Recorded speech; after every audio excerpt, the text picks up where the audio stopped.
Ground baits play a massive part on commercial fisheries these days, and they're a really effective way of catching lots of fish very quickly. Browning have got a new range of ground baits out, and Adam's actually helped develop them. Adam, what can you tell us about these baits? You can obviously see the brand new packaging's not quite finished yet, that's how new they are, but the mixers are as we want them. We've got 4 basic mixers, and you can tailor these together for all the situations you'll come across. So first of all, we've got the green lip mussel mix, a nice green colour, very popular.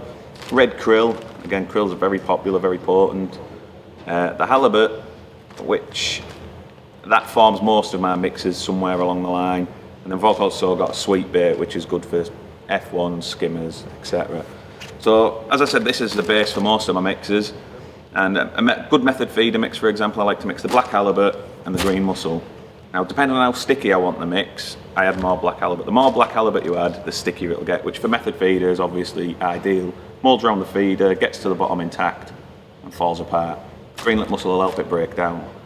An edge ground bait, a lot of us put big pots of ground bait down the edge these days, and again, black halibut's very good in there. It's nice and heavy, keeps the bait down. I can have loads and loads of water, keep it inert and where I want it. I like to mix that with the krill. These 2 ground baits, probably 50-50 would be my starting point. If you want it heavier, more of this. And them 2, very over wetted, I like to pot them in.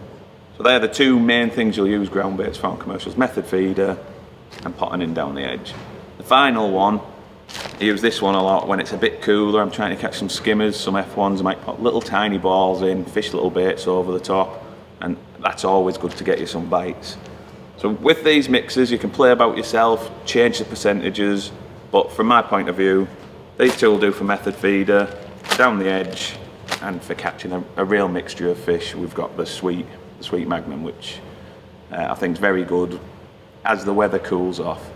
But have a play with them, try different mixes, different amounts, and I'm sure you won't go wrong, you'll catch loads of fish.